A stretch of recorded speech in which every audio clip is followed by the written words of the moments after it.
Ah. Ah. My lord, I think we went through all the screens. I don't know where anything is. Hello. Good day. I have to check if everything is working, because I don't know. This is the BGM. Oh my god. Okay, this is the BGM.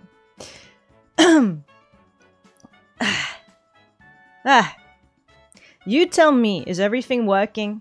Can you hear me? Am I alive? That's the real question. Hello? Hello, BBC? Hello, Pikachu? Oh! Hey, gang. Hello, Ku. Dropping by. It's a hype for bed. Yeah, because it is near the bedtime, isn't it, for the Europeans? But you know what? Who cares about bed when there are books? Either way, you're gonna fall asleep, I think, this time. Anba-san's good BGM is quiet. Oh, okay. One moment, please, because it is blasting off my ears, so we want to rectify that by not destroying my ears. You tell me, is this better for you? Putting it up a little bit. I'm looking at the volume bars. I could put it up a bit more. Da da. Hello. Hello, hello, hello. It's been a long time. Yeah. Il fait 2 ans. Je sais pas. I don't know if it's like, if it's been 2 years, but it's been a while with you, hasn't it? How have you been doing? I missed out on your last stream and the VOD is blocked for me. Yeah, I saw later on. I was like, oh, okay. Though, is it completely blocked? Are you not able to enter it again if you're like actually on a link? Not that you have to. It's not that like nothing super important happened. It was just me doing karaoke as I usually do without much of a theme or anything. Without much of a theme or anything. But look at this. Look at this today. Ku. Are you not proud of me? Is not everybody proud of me? I have, over here, as you can see, a background, which is a library. I had that one during the karaoke stream as well, because I was setting things up and I could not be bothered, as usual. But look, that's a beautiful library, isn't it? I went shopping on the, what do you call that? The VTuber online version of IKEA, aka Booth. I found this in, if you want to find it, it's like in Japanese, I found Yama-san no Sozaiya. In case you are interested in having a similar library as myself. There are many rooms, many library rooms. I could pick from so many. I just chose this one because look over there. We have a beautiful sky in the background. Open plain. It looks like the wing. I'm just gonna say this is the wing, the west wing of the Banana Library. There we go. I got it made by somebody on Booth. Interior IKEA decoration settings. Look at the amount of books though. This is my dream. This made me so excited. I'm not often very excited. Like there's lots of VTuber people like, I'm so excited about getting an outfit or I don't know, getting like a boba on my stream or something or this active kind of whatever thing. And I'm just sat here like, look at all these books that in my 2D life, in my perfect 2D life, which I'm living right now, these are all mine, okay? Like, now I'm stuck pinned over to over here, but in my beautiful 2D life, I am able to read any of these whenever I want to. I can sit over there. You see that alcove over there in the top? That's where I'm sat. That's where I am at when I'm not streaming. No wonder I'm not doing shite. I'm just hanging out around here. Beautiful, isn't it? Are you proud of me? Visual novel style, very pretty. Thank you very much. Amba okane kasegu watashi wa star. Real money was spent, though. Like I said, it's the IKEA version because we're pauper right now, but it's okay. Nice library, thank you. I really like it too. Proud, thank you. Look, mom. Look, everybody. I was told that you set your stream because I asked you to. Literally, the other day, I was just sat there like you were...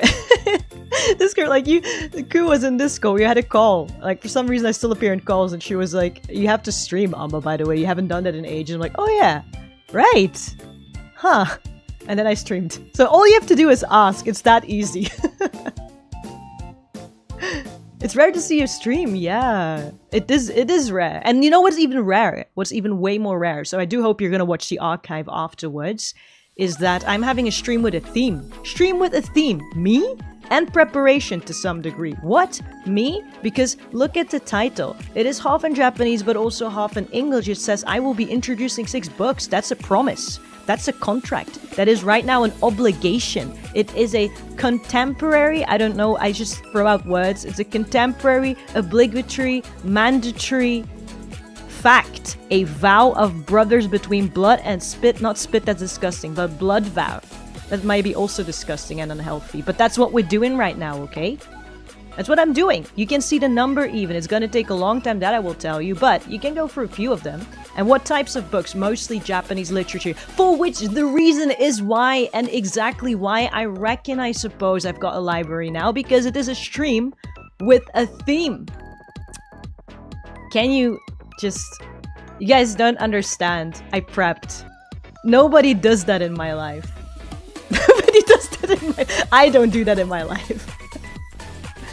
For the rest, is the sound okay? Is the visual okay? Can you see the things you have to see?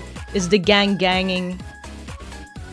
Have to make sure the world remembers that Anba streams. Have to make sure they remember I stream. Have to make sure that I am technically inept, but I can basically do what is like the VTuber version of PowerPoint. So look at me go. Let's go. Exacte mundo. Stream with theme. Facts. Hello, Ronnie. Enjoyed this. Look, it is not even just a stream. It is going to be an educational one. And look at these numbers over there. I don't do numbers. Do you guys understand how much effort I'm putting in for you? I am giving, I am living, I am serving, and I'm there for you. Okay? I even got a blue book. Like, I can't read this. There's not even a title on this. Like, can I read this? Oh, I can tell you. I can tell you what it says. It's the list of the good viewers. I'm like Santa right now. I can see Ku on there. I can see BBC on there. I can see Pikachu on there. I can see Ronnie on there. See? I can see all your sins and all your good deeds. Which also is going to tie into the first book. Oh my god. I've got a good mix as well. Because I'm prepared. I'm so prepared. You guys don't understand. You think I'm just going to sit here and do my list of latest things I've read? No, because I've got a selection. You know why I've got a selection? Because this banana has spent the entirety of last year every day reading. And this year too, every day. There's not a day I do not read. I've had a bit of a goal for it. I wanted to pass the N1 exams, which I did last year faster than I thought I would, by just reading every single day.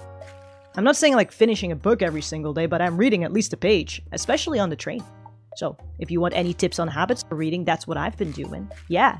So I've got a large selection, actually, more than I thought I would have. I was like, I'm going to introduce some books. And then I figured I got a bit of choice anxiety. But it's whatever. And then I was like, I got it. I know. We're going to do a little bit of a mix. It's just going to be... It's going to be 6, which is actually quite a lot now I think about it. Might take... Say the stream takes about an hour max. So if you're going to read... No, not max. An hour and whatever blah blah blah I do. I'm going to try to see if I can put... You know, little sections in it that if you're gonna watch the VOD back later or you have to like go away in the middle, you can just click if there's anything that catches your fancy amongst the 6. Might be easier, isn't it? See how organized. God. Anyway, the starting rambling aside, if you are just coming in, which I doubt because I've been here for way too long and I'm too irregular, but say that you are in the hypothetical event that you just, for some fucking reason, walked into here without any idea what is going on. You see, like, something that looks like a cat boy, which I fancy some people's days, I don't know. And you're like, what's going on here? I will tell you. Welcome to the Banana Kingdom's library, first of all. West Wing, right over here. Hang out in this alcove. I am AnbaLen. I'm from the Banana Kingdom. I am the Prince of the Banana. Actually, I'm the Prince of the Banana Kingdom, not just from the Banana Kingdom. I am its ruler. Its last sole ruler. Kingdom that only bows towards the sun, which means that right now we all have back pains because, Jesus, it's been so hot lately. I hope you guys are okay. I hope you guys have your water in this heat, wherever you're at. And take a little bit care, yeah. But yeah, that's what I am. I am also, credential speaking, I am a Youtaite. If anybody still remembers what that is, I still identify as that. Or I think you can call it a V-singer these days. So somebody who sings on the internet. Sporadically, in my case, because again, I've been around for way too long, but I hope you still enjoy that. I set my other credential, I got my N1 last year, so I can read, I think. I'm literate to a degree. Okay? Literate and very lucky. Yeah. So I figured, why do I not take the best of all the worlds? I like reading. I like languages. I can speak some form of English. and I can read some form of Japanese, might as well introduce a few. I've got manga for you. So it's not just gonna be books. And manga, some of them already translated, so you can actually find some of these and read them for yourself and enjoy them as well, and tell me what you think about it. And if you have any other recommendations, yes, speed talking. I've got actual novels here. I've got informative here. I've got scary genre here. I've got healing genre here. I've got everything for everybody, okay? And these are just 6. Yeah. So, without the ado that is further, I'm gonna go and introduce maybe the first one to you. So we can just set this off for the people who are like, I am literally dying right now. So, you know, every second that you are blah blah blahing and not starting it is a second of my life shaved away. My back hurts so much these days that I want to break my back. You are carrying all the hopes and dreams, Noni, and that is just fact. That is just it. And when we are carrying people's hopes and dreams, our backs hurt. So people with back pain, we are carrying. Society is exactly existing because we are there. So, all say thank you to Ronnie and sorry for your back pain. The kingdom finally got enough funding to afford a library. The citizens still have to sleep outside out. Yeah, you don't... It's gonna get dirty if you guys come in with your feet and your limbs, and if you're always gonna touch stuff and whatever. So you have to sleep outside, I'm very sorry. Sleeping bags, we can find these. You know what, I should go around booth and see if I can find in the VTuber IKEA if I can find some sort of dormitory so you guys get somewhere to sleep. I will look for that, okay? A few beds. Maybe I can find a hospital background. You guys can just sleep in the Royal Hospital for a while.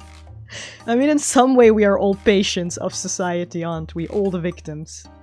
Real back pain or kidney pain time. Okay, the latter I don't know. That's maybe why the hospital is going to be a great idea. The back pain thing we are carrying.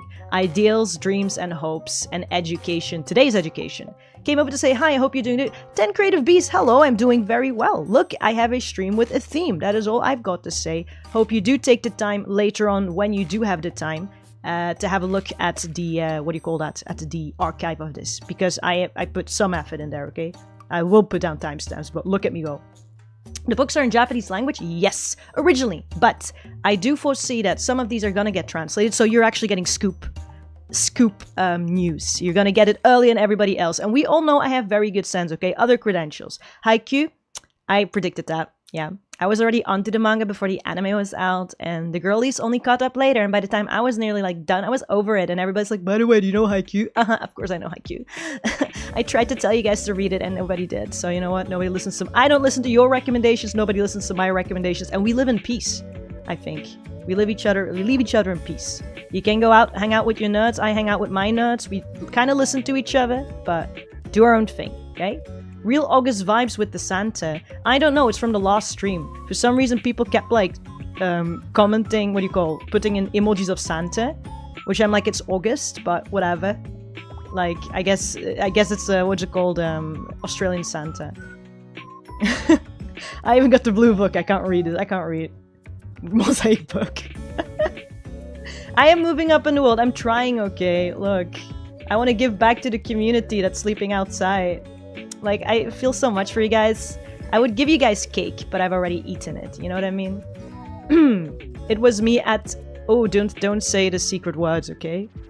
Don't say the secret words, Scoo. That is code word. That is the code word. We're not doing that today. Maybe another day. There will be... Maybe there's another day, because I also got some books on those. But whatever. Sadly, it's too late for me to stay much. Yeah, it's not really European times. But, you know, will do later on. Really appreciate it. Such a considerate prince. I am very considerate. So, but again, without further ado, because we are on a timer. And I am on your timeline, on your lifeline. The first one. Very quickly. Out of the 6 recommendations. Let's get this going. I do not have transition screens. Maybe sometime in the future. So you're just gonna have to deal with the PowerPoint. Hey. First one. It is. Genre is. Category is manga. Okay? The category is manga, and the genre is gonna be dark shonen / kind of horror, I think. Yeah. And is this one? Beep, beep, beep, beep, beep. Ta-da! Look at that, I got the picture even. So you guys can have a bit of an image.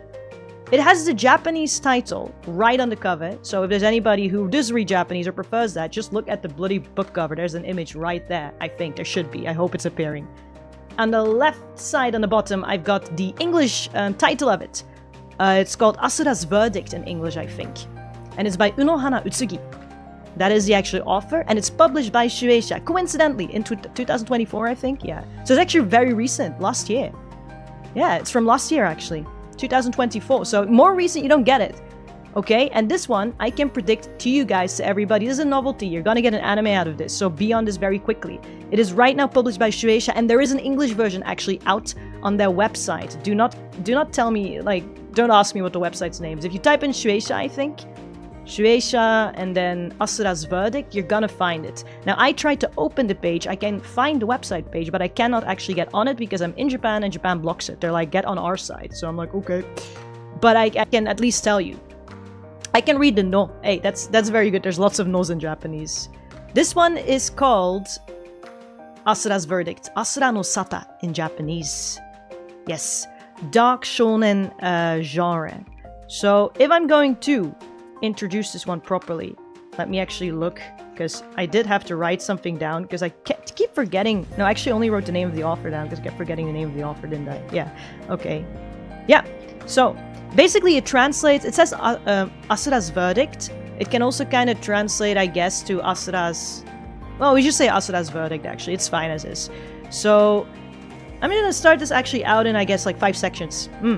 Asura's circumstances, Asura's hesitation, Asura's despair, Asura's decision, and we finalize it with Asura's verdict to introduce this one. So Asura is the main character's name, is this boy.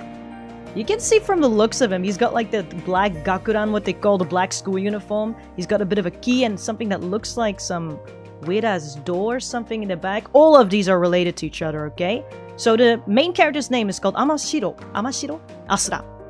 And he's a middle schooler in year 2. Which is exactly why I do not like middle schoolers of year 2. I do not like 15-year-olds. I've got something against them. 14, 15-year-olds. Yeah, and every time I read a new manga, I'm starting to understand what my issue is. They are scary, okay? They're terrifying. I'm telling you why right now. So, Asura's circumstances. First of all, this kid, he looks like it. He's got a bit of a punchable face, doesn't he? He's being bullied in school. Like, bruh, you don't want to know. He's got like very... There's like 2 things to it though. You know, you have these kids, you know, in school where you're like, you feel bad and you don't bully them. Okay, this is gonna, I don't know if this is gonna reflect on my character. I'm gonna be very real with you, okay? There are kids in school where you're like, yeah, I don't want to bully them. I don't really think they should be bullied. I would prefer to leave them alone. I don't per se want to be their friend because I feel pity for them either or something. That's terrible. But also, sometimes they do shit where you're like, I can see why you're bullied. Like, you feel bad for thinking so, but you're also kind of like... And he's kind of that guy. He's kind of that guy. So, he's being bullied because he basically goes around all the time telling people... He's like, you're just minding your own fucking business, and maybe you do something like, I don't know, with high schoolers or whatever. You do something that's kind of like not good, I guess. Like, not morally always... correct, but you're like, I can't be bothered right now. Asura will come over and be like, by the way, I think you should be doing good deeds, because if you do good deeds, then good things will come back to you and everybody will be happy. But if you do bad deeds, then very obviously the heavens will punish you. So you should be doing good deeds and then everybody will be happy. That is kind of Asura's way of dealing with stuff. And he does not read the room, so I'm also sensing a neurodivergent short king over here. Okay, so he goes around with this perpetual smile because it's another one of his little philosophies. Oh, he's got a smile and then the entire world will be happy. No matter what happens. Bad scores, smile. Beat up by bullies, smile. Okay? But yeah, it's very important to his character. Apparently his mum told him at some point, like, do good deeds, you get a reward of happiness. Do bad deeds, you're gonna get heavenly punished. Sucks to be you. He's got 3 bullies around him, especially 3 of them. That it's basically it's not really his own fault, because, you know, bullies suck. It's their fault. But in a way, he also ran into it because he saw somebody else being bullied. And instead of, like, everybody's avoiding it. The entire classroom is avoiding it. They're all like, we're gonna get beaten up so bad because these bullies are actually terrible. If you read this, these are without a conscience. Like, you can have a good time hating on these people because they are terrible people. So everybody in the classroom is ignoring it, but Asura decides to walk over. He's like, hey, maybe I should be doing good deeds. And these guys are like, what the fuck, who are you? And obviously start to beat the shit out of him. Now the thing is, with his perpetual smile, they started to make a game out of it, which is really terrible. They basically beat him, and the first one out of the 3 bullies who is able to beat, like literally beat the smile off of this child's face is the winner. So these are his circumstances. If you think it's gonna get better when he gets home, you know, school's only, what, 7 to 8 hours? Pfft, who cares? You can be a human after that, right? Your classes are over. He goes back home. And he, like I said, his mother isn't around anymore. Did I say that? I don't remember. Late mother. He has to like say his respects to the mom's shrine thing or whatever. So, you know, mom, gone. Like every main character. Mom's gone, okay? Can't be a shonen main character if you're not adopted or your mom isn't gone. That's kind of the thing. You can see like a little bit of an image of her. She's passed away. Terrible. Sad. So, nothing over there. Does he have siblings? No. No siblings. Does he have like any other family members? Yeah, one.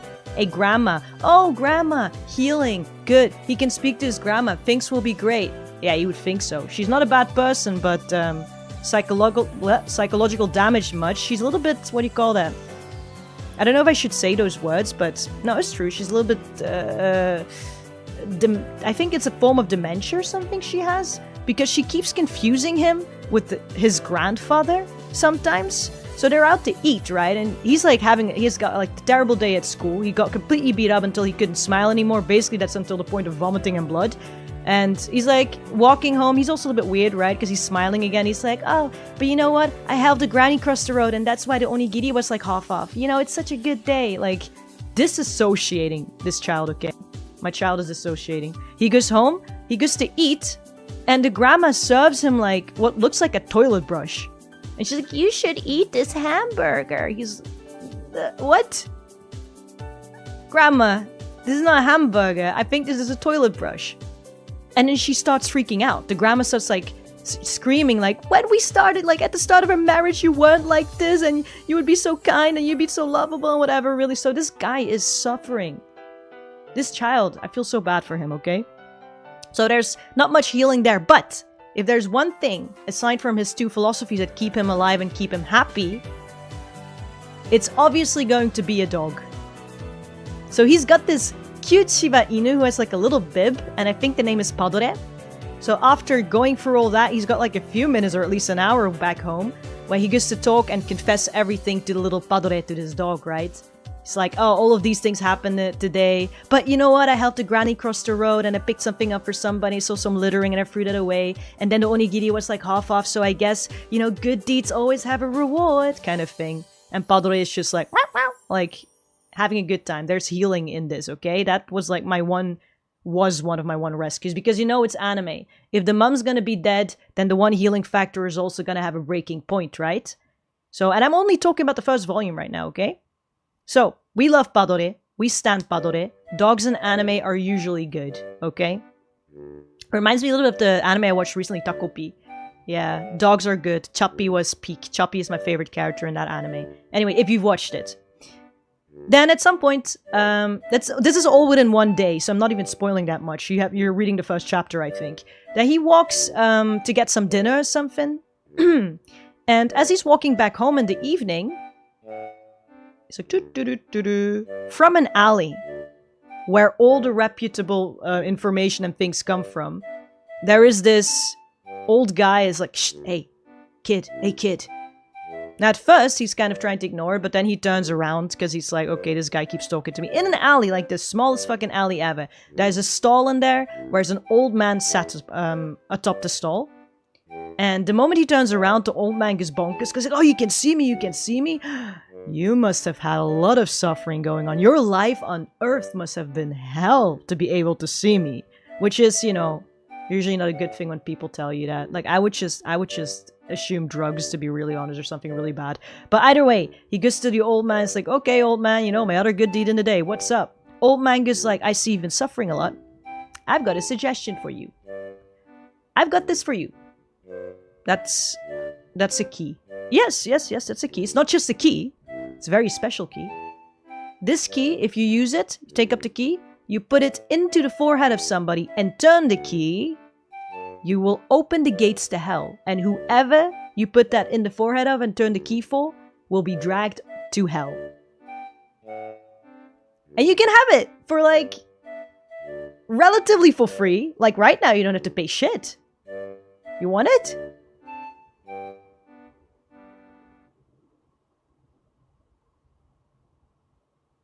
This is like a red pill, blue pill, whatever situation. Would you guys take that key? If somebody gives you the key to hell, I will tell you first and foremost, I will not. Stay the fuck away from that. Anything weird, anything iffy, anything that has to do with heaven, hell, or ghosts or whatever, supernatural stuff, no way. The only supernatural stuff I've ever touched was phasmophobia. And even that I need a bunch of other friends, so I'm not going to hell by myself. Hell nah. Give me the key. Hell yeah, give me the key. What do you think Asura's reply is? You have to remember though, his life is literally hell on earth, right? Whether he's just disassociating about it or not. This is too dark for me so far. It's gonna be fine. Don't worry about it, BBC. It's gonna be very, very fine. Hi, Vila-chan Gonzalez. Hope you're doing possible. About to say hi. I need to wake up in like 6 hours. Go books. Yes. Have a good sleep and hopefully you're able to watch the archive later on. I'm a rom-com guy myself. Well, technically there might be some bit of rom-com in there. I will tell you that later, maybe. If it's how the Christians describe it, probably the LGBTers are down there. In which case, it's just gonna be a gay bar. Actually, let me in on that. Well, the answer for this one is that Asura says no. He has to think about it. But he's like Goody Two-Shoes kid, right? He's like, hell sounds bad. Like, I don't know what it is about Asura, but I think when you read it and you're European or you're like Christian raised or have some adjacency to it, you're gonna get a little bit of catharsis out of this manga, I think, too, because of the themes. I don't know why it is so Christian-based. But either way, Asura's like, no thank you. That sounds bad. Like, dragging people to hell forcibly does not sound something like a good deed, so I'm a pass. Then the old man drops the bomb of the century, because how the fuck does he know? He goes like, are you sure? Because... aren't you like, don't you want those people to suffer? You know, the ones who murdered your mom? Up until this point, we thought the mom just passed away, like, because of an accident, okay? So, he drops the bomb of the century, the one who was murdered. Then Asura got like a PTSD, I guess, flashback out of nowhere. Information we did not have before. Where you can actually see that apparently she was beaten to death or something by somebody. We don't know who. Gasp. We were gagged, we were gasped, we were thrown backwards, back out, everything. Like, what the fuck is happening, right? Now, Asura hesitates. Because he's got that PTSD flashback, and you're usually not very rational when you're getting all of that, right? But he still decides against it because, like, no, my morals. Which, you know, whatever, Asura. We all know that's not gonna hold up. Then Asura's like, I'm gonna go home to my senile grandmother and to my lovely dog, because as long as I have that, I will be happy. Surely, if I've got my little puppy, and if I just, you know, everything can suck, but if I just do good things, eventually I'll be rewarded, and everybody else who is evil will be punished, because there's one thing we did not say about Asura. He has, like, these inner dialogues. Like, he's walking around and he sees, like, I don't know, like a petty thief. And he's having a laugh deep inside. He's like, has that like kind of ambiguous smile, but deep inside he's having a good laugh. So you're not really, if you are with the MC, you're supporting the MC, you're not going to be too, I don't think you're going to be too depressed because he is dissociating, right? So he's just having a laugh because he's like, yeah, oh, I see, oh, that is terrible, oh, things are being stolen. I am sure curious what his heavenly punishment is going to be. Will it be eternal stabbing? Will it be burning in the fires of hell? Will it be perpetual rejuvenation to then be thrown into suffering again? That is basically Asura's mindset whenever he sees terrible things, because I guess coping. Like, I'm telling you, he's got a punchable face. But either way, that is how he keeps sane, right? I guess that is just like his way of copium. He goes back home. He goes to Padre, his one love and savior, the one we all stand, we love, Padre, Padre Queen, Padre Diva, Padre everything, okay? That is a psychological, emotional support character. But surely nothing can go wrong with Padre. Goes home, no Padre. Wonder what in the dark fantasy horror shite could have happened to my dog, right? There's blood on the floor in front of the doghouse. As per, I guess, decorum in these sorts of stories. Yeah, he's good to look for Padre. No Padre around. Running around the house. Padre, Padre, where are you? Padre. In the backyard. Blood, like maybe he should have done that first. He followed the blood tracks. And he encounters the 3 bullies. And I suppose what's left of Padre. Which, luckily enough, we don't see everything, but we see enough to be like, okay, Padre is in a better place. All dogs go to heaven, or at the very least they deserve something, right? So that's what happened to Padre. And the 3 bullies. Now, try to have a good imagine. Just based on what I just said. How do you think this child reacts to this news? By the way, he's in despair, right? This is like the only thing that's keeping his sanity together.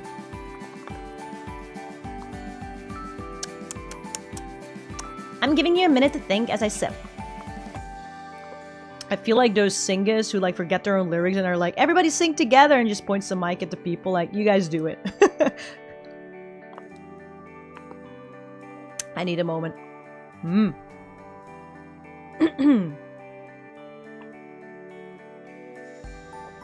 Asura, more like prick. Why do mangaka off dogs, bro? Because they know that dogs are the only, like, one of the only absolute goods. They know where to hit us. Snatch again. Before he finishes the sentence. I want a D&D with Noni. I think that's gonna be pure chaos. He gives into his hungry urges and eats the bullies. By the way, lore drop out of nowhere. Actual historical lore drop. This has to do with the Netherlands, but if you ever want to wiki something fun, they apparently ate one of their prime ministers before. So, you know, cannibalism. Vor. They be hitting me, alright? Yeah, so Asura's reaction, I'll tell you straight up right now. The guy starts laughing. This is why 15-year-olds, like, they are insane. I think my issue with 14, 15-year-olds is that I don't trust them. They are mentally, like, that is when I think the hormones speak. They are not stable. You don't know what you can't, they can't even trust themselves, let alone you can trust them, okay? He starts laughing, like, Death Note laughing, crazy, maniacal. He's having, like, yeah, and crying at the same time. So, you know, he's having a good time. He is feeling it. He is vibing. Laughing and crying up to the sky. Reason being, remember his, like, internal monologue all the time?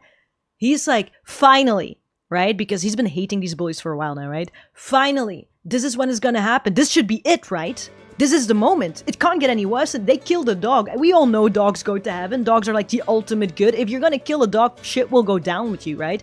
I cannot wait for the heavenly punishment that awaits these bastards for all this time of bullying me. And now this must have pushed it over, right? Okay, I'm ready. Everybody is ready. We are ready. You are ready. These people gotta get what they deserve because they don't give a shit. There's no consciousness. They've been laughing through this. They're making games out of this. No remorse. No sad background story or family background why they're doing this. We can hate on them uninterruptedly. So, heavens, I'm ready. Punish them. Show me what you got. Opens his arms, looks at the sky. I am ready, crying, laughing. The 3 bullies are obviously kind of freaked out because, like, what the fuck is wrong with this child? Anyway, we're gonna beat him. So, that's what happens. No heavenly punishment. Asura's been crying, Asura's been praying, Asura's been doing everything, Asura's been believing. But, yeah, the big guy up there does not give a shit. Busy, nail appointments. At the hairdresser, cannot pick up the phone, leave a voicemail, but please don't, kind of vibes. Nothing happens. Ah, sad, terrible. So, Asura gets beaten again. Clown music cut. He's on the floor, blood, I guess vomit, something, spit, whatever. He got physically beaten to a pulp, right? Because apparently there's one of his bullies, what's the name again? I forgot his name. Like Simatani or something. He is like, you know, one of those kids that like have kind of an icky speed at puberty for no reason. Like, again, that age is where that happens, where you have children who look like they just got out of elementary school and then children who look like they have wages to pay, you know, like, or they got wages. So beat up very badly on the floor. What he sees in front of him as he reaches out his hand. What is that? Surprise. A key. Does that not look like exactly the key the old man was trying to pawn off to him in the alleyway? Whatever. And at this point, the heavens are not gonna punish it. Nobody's gonna punish it. Might as well believe in this iffy, probably drugged up drunk old man in the alley. Picks up the key, pushes it in the forehead of the bully, turns the key. Actually working, by the way. He surprised himself. And what happens is a door the size of a bloody building. Just imagine the door the size of a building. Appears out of nowhere in front of the bullies. Slowly the thing creaks open. Everybody's frozen. Like, Asura's frozen, the bullies are frozen. Like, what the fuck is that? It looks very ominous, it looks scary. The door opens. An eye peeks from behind it. A massive monster, whatever, buffed up hand comes out. Like, giant. The door is the size of a building, okay? Whatever comes out of that, that's like dinosaur whatever size. Reaches through it, immediately grabs all three bullies because apparently this attack has like wide range. Grabs all three of them like a squeeze toy. Pulls them. Like, you can't pull yourself loose. There's no way to defend yourself around. You're squeezed, your eyes are popping. Pulls them into the door, and what happens, the door slowly closes behind and will not be opened again and disappears.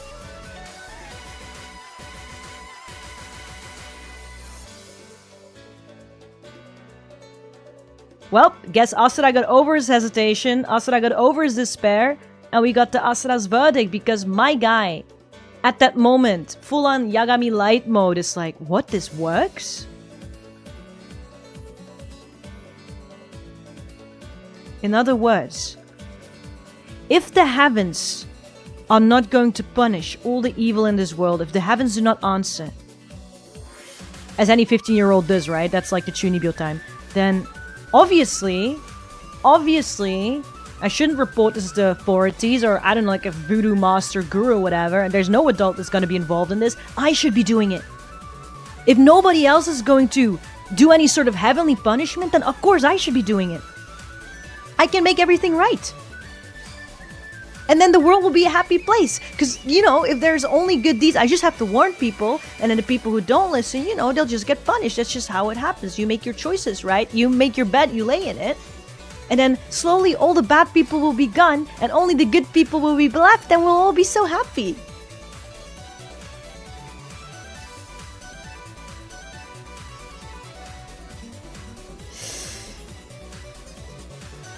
And that is the start of Asura's verdict.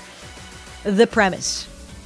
Now, the reason why I picked up this manga is obviously because it's Dark Shonen, but what really attracted me is, and I will tell you, there is something cathartic about watching a character that is so dissociated from his own emotions that you know it's a ticking time bomb. You know it's a ticking time bomb. But he's still stubbornly holding on to whatever it is because it's the only thing keeping him sane. The fall to corruption is absolutely, like, peak chef kiss. It's really exciting to go through, okay? Like, I don't know what that says about me, but the fall to corruption and the fact that he gets revenge, like, especially at the start. Like, for example, the bullies, there's gonna be other stories where he gets involved with other people. And basically, you get, like, you see terrible Takopi level, whatever circumstances of people. But they're gonna get revenge. And clearly there's a perpetrator. And Asura will come by and gets revenge for them. With the Heavenly Door. And it's such a... Because, again, Asura's punchable as fuck. But it's even... You have these people who have no remorse, nothing. Because don't you have that in your life where you just watch people on TV where you're like, they are doing so many evil deeds. There is, like... an abstone amount of reasons why this person should be behind bars, right? And it's not happening. But in this manga, in this world, it is happening because Asura's there, right? You can also kind of imagine and expect some sort of mental breakdown or something that's gonna oppose that vision, right? Because right now we're on a good term. This is like shonen manga, right? Everything's going well. If you're supporting this character, which I am at least, then it's like your team is consistently winning. It's a great time. But there's gonna be a moment later on, I am pretty sure, where he's gonna face something. In the second volume, by the way, my favorite character arrives. Which is I think is gonna be a pretty interesting one. So my favorite character is Tatsumiya Raika. as my Oshi. I won't say too much about him, but he basically comes to transfer over to Asura school, right? And no, he does not have any special powers or something else. He just transfers over. But he's just my favorite character. He's a great character, by the way. Okay. Let's see if my BGM can come back. But this way, either way, facing this character, who is, I think, just inherently kind of a good person. Delinquent, but a good person, that type, right? I think it's gonna... At the start, right now, he's still supporting Asura, because Asura also saves him from a terrible situation. From his own terrible situation. He kind of saves him. But with Laika, it's like, because he's a good person, he also sees that part of Asura where it's like... I'm happy, and it's good that he did that thing, but at the same time, I think I'm scared. Like, this child is not... okay, kind of un poco loco. Un poquitito loco. Right? So I'm hoping they're gonna get eventually... I'm hoping. This is full on speculation because I've only got 2 volumes. I'm really hoping that at some point Laika might become like a foil or something to Asura. Because right now they're very good buddies. They're very aligned. So that's gonna be even greater. It does give a lot of Death Note, I have to say that. But at the same time, it really doesn't. And I think that attracts at me too. I like Death Note, don't get me wrong. But what I like about Asura no Sata is that it's not just kind of Death Note vibes. He's actually always going to be in direct contact with his victims and with the perpetrators, right? Well, with the victims and with the perpetrators. So whoever is doing the bad deeds and whoever is the victim of it and wishes to be out of the situation, he's always going to be in direct contact with these people. And he's in middle school. And he is not a genius. In fact, I think he's he's very average, I think, intelligence. And has a EQ below like sea level. So either way, it's gonna be fun to support because you're dissociated from the despair because Asura is. Bad people get what they deserve, and at the same time your main character's also not a great person. So whoever like loses, you win. You never feel like you lose. You're always there's always gonna be a winning team for you if you support all the teams, right? So Asura no Sata, my first one. I really went on about this for a while, but Asura's verdict. Find it on Shueisha's application. You can get it online. So I don't know if it's exactly there physically yet, but I'm pretty sure the manga will be out physically, and I can guarantee you if the manga does well enough that there will be a anime out, because this is... I can see the anime. I can even imagine almost who would be doing the opening. If it's this time period, I think Ado would be somewhere around the opening lineup. Like, right now, right? I don't know whenever the anime then comes out, what will be the lineup then. But I can see Ado kind of... It gives Loki, Ado... If they're able to revive Maximum the Hormone again, like they did for Chainsaw Man, maybe them, you know? So, that's that. Asura no Sata. Bim! Look at me! Yeah, I can make a stream out of this. Second one. This one is going to be Healing. Another manga, okay? I got more manga because I think that's easier to... it's more accessible for people because eventually there's going to be translation. Because I've got good taste. So, I'm pretty sure about that. The second one going to be a manga, and the genre is going to be healing, dreamy. We're away from the horror genre. We're going to go into sci-fantasy. So sci-fi, fantasy, more towards fantasy than the science side. But yeah. And it is by the publisher Pi International, which I haven't heard of before. Since 2021. So it's been around for a little bit longer. It's got a few volumes already out. And it's by Satsuki Sakana. Which, I don't really know them. I think they're a Pixiv artist originally. Yeah, you can find them on Pixiv, I think, and like obviously Instagram, whatever, but I think they're originally a Pixiv artist and then got picked up by Pi International or something. So maybe that's all why. But yeah. It's called星旅少年. And then the subtitle is Planetarium Ghost Travels. Ta-da! Look at this. I hope I didn't drop this. Oh, I dropped something. Well, it's fine. I immediately picked it up for the illustrations, for the cuteness, for many, many, many other reasons. Planetarium Ghost Travel. Ooh, nice, yeah. It's so good. It's so atmospheric. Like, if you're not up for the horror stuff, if you want healing, I've been reading this before bed, like a chapter before bed. I think it's perfect for that. It's got themes of space. If I can say, it reminds me a little bit of, like, I think even it might probably be directly inspired by The Little Prince in some themes. So, Hoshi-旅少年. I put down the title just in Romaji because I don't think there's an official translation of it yet, and I don't want to mess it up, you know, like if you're gonna look for search terms or whatever, it might be easier to find it with the Romaji somehow or the other. But the Planetarium Ghost Travel is in English, so Hoshi-旅少年, which translates to, I guess, like, if I were an official translator, I would say something like Star Traveler or something. Star, I don't know, Star Boy. So, Star Traveling Boy, basically, if you just want to put the kanji after each other. Like a plebeian. And the story, well, it starts with Good Midnight, which is the greeting. So there's this mysterious boy slash man, because I don't know with these types of art styles. It's like with Lucky Star, whatever. Like, apparently they're all 17, 18. I don't fucking know, not with that art style. But so, he's kind of ageless, because the entire art is ageless, so you can think whatever you want. I just think it's gonna be plus 20 or something. Tops, don't know. Mysterious boy man. We learn, like, he's traveling through space at the very start. We learn that his name is number 303. We explicitly do not get an actual name. And he works for a travel agency called the Planetarium Ghost Travel. And what this agency does is they get a bunch of people. The employees travel the stars. And what they basically do is something like culture preservation. Because, especially for number 303, he has to travel the stars, go to different planets, and he mostly is sent to, I guess if you translate drowsy planets or something, like slumbering planets, planets about to slumber, I guess. And the reason they're called that is because the moment your planet is called a slumbering planet is the time that your planet is gonna end. So he's always going to arrive, or he's always going to travel towards planets that are almost ending, for the Planetarium Ghost Travel, and what he has to do is preserve the culture. So, it sounds soft and cute, Madoromi no Hoshi, but it's, yeah, sleepy just means like your planet is about to end. So they're on the verge of dying out.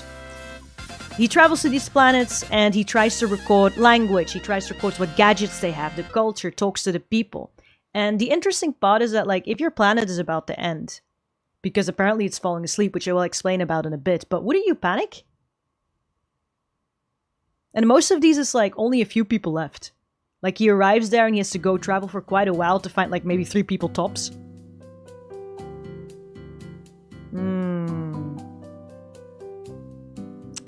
Yeah, I would panic a little bit. I don't know, like the end of the world? What would you do at the end of the world? These are like these sorts of scenarios. Let me have a bit of coffee as you think about that. You know, on Twitter they sometimes ask that stuff, right? Like, the world is ending. Point of view, the world is ending. What would you be doing?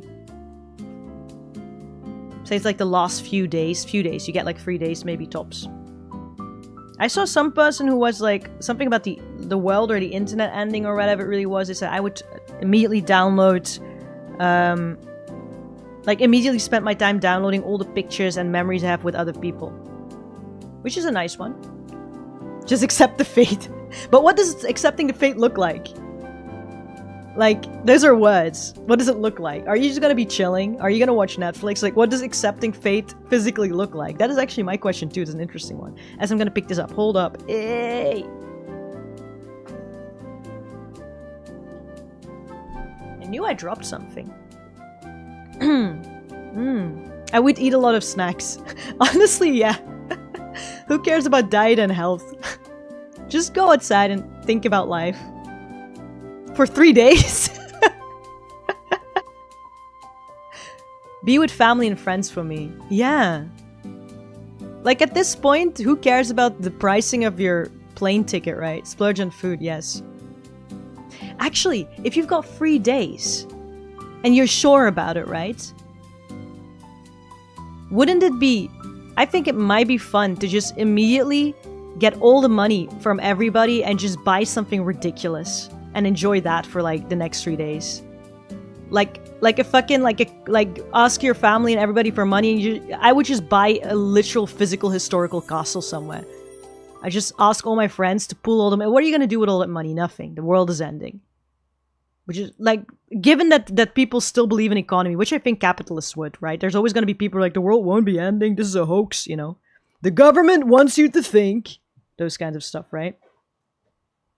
But say we're very scientifically sure about it, then I would just buy like an actual castle, catering, like take a road trip. A road trip would be fun too, yeah.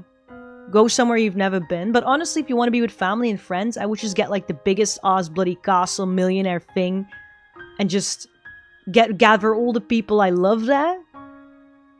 Get all the TV systems, whatever we want to distract ourselves and have a good time, and just spend time on that.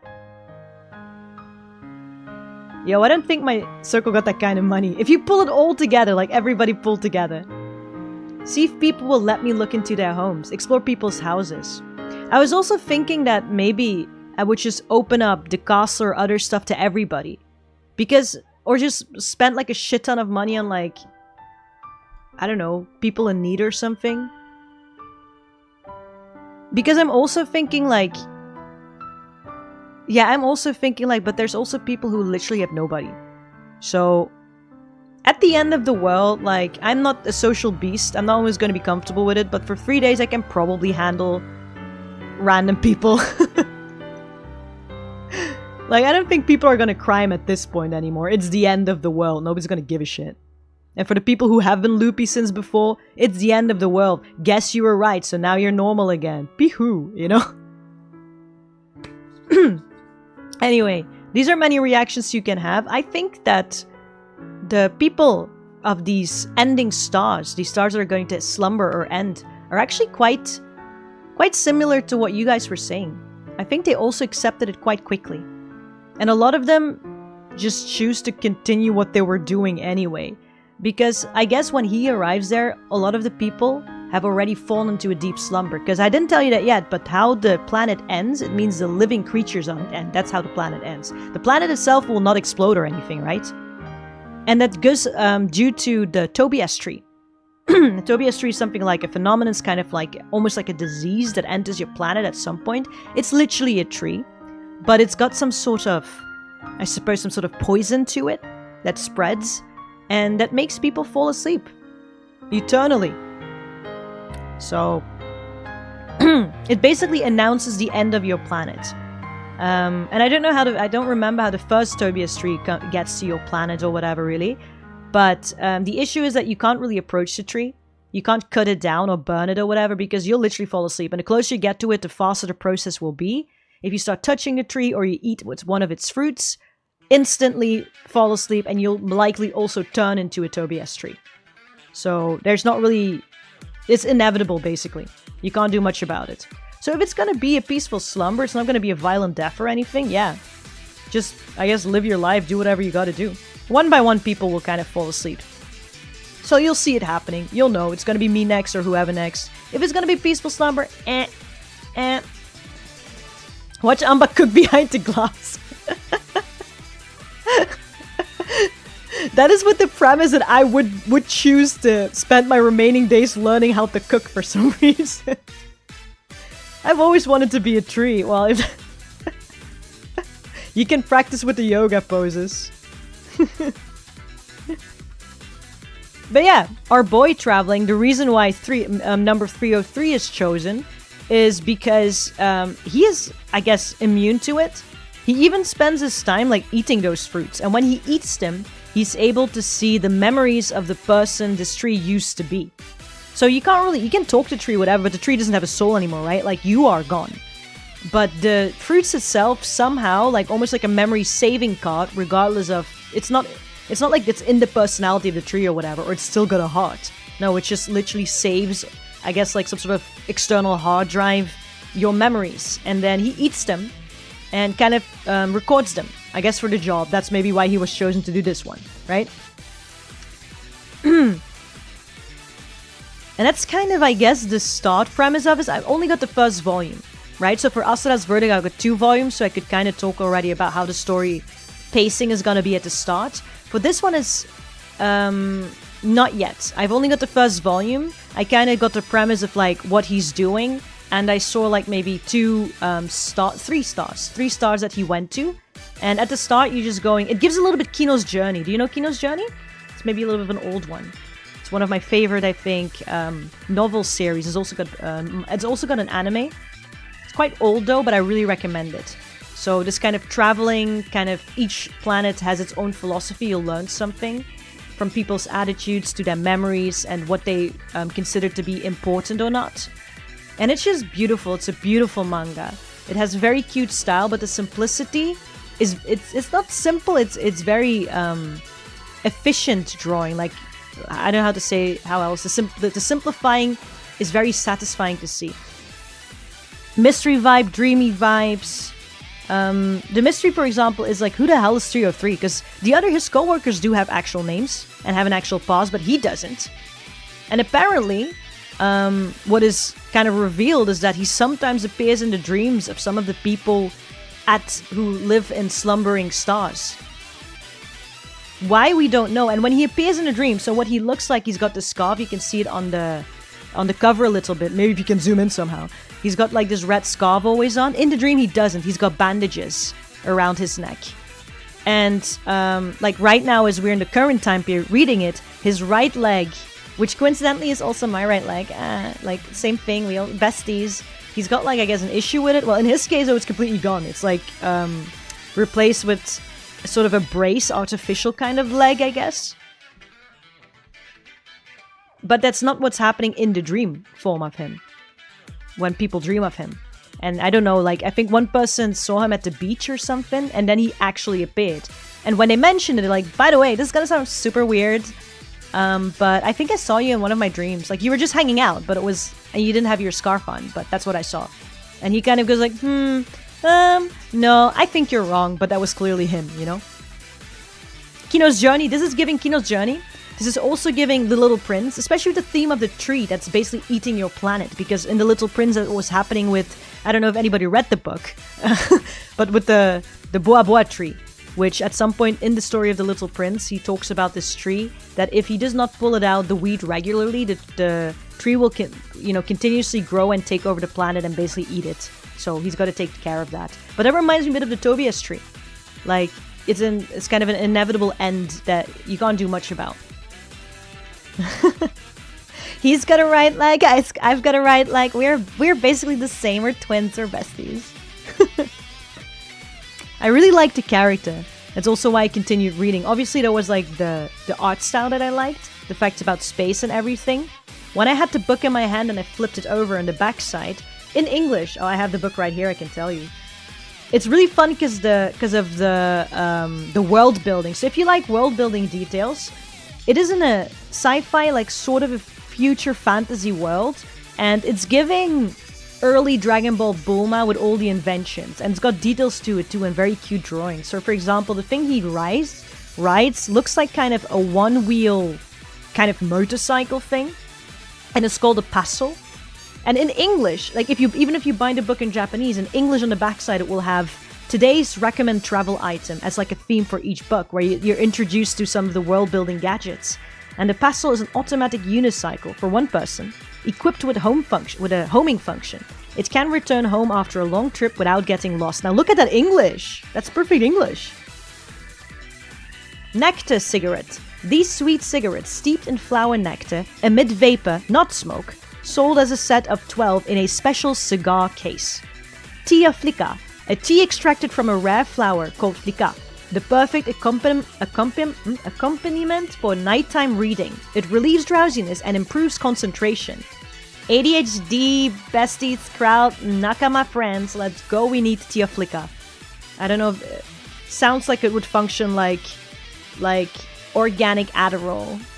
Light lapis stove. A cooking made of light lapis, a stone that emits heat and blue light.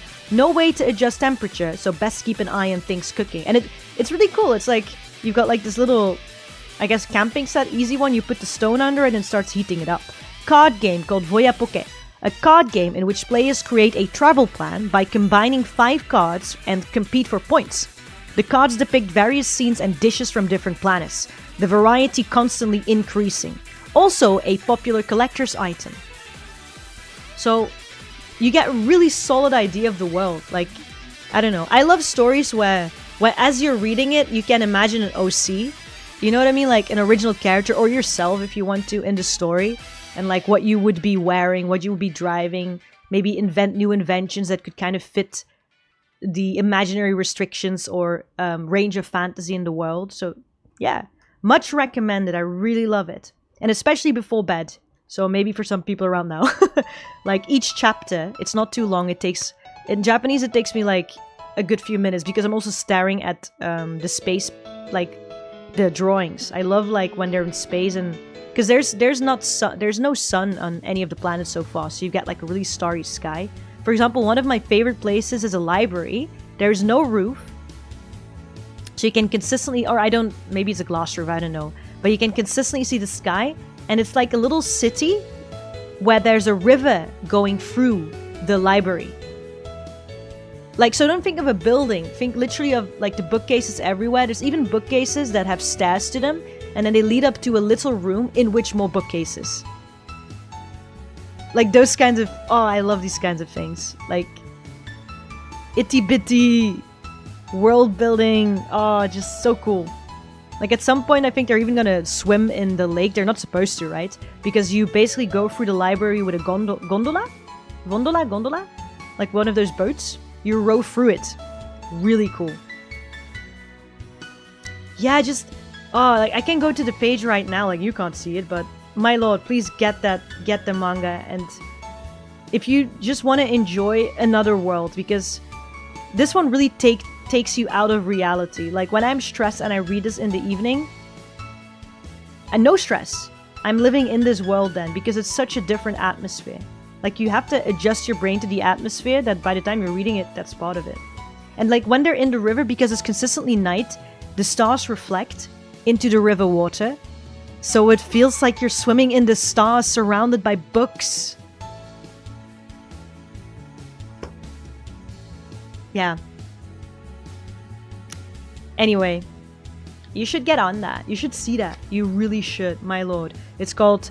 Oh, it says Star Tripper on the top, sorry.星旅少年, Planetarium Ghost Travel by Satsuki Sakana, I think. Maybe it's translated as Star Tripper. Oops.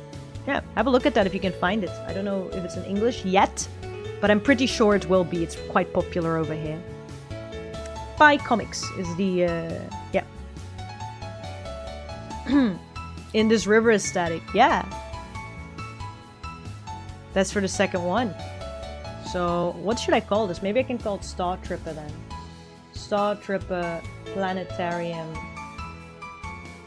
This is gonna go beyond the Ghost Travel.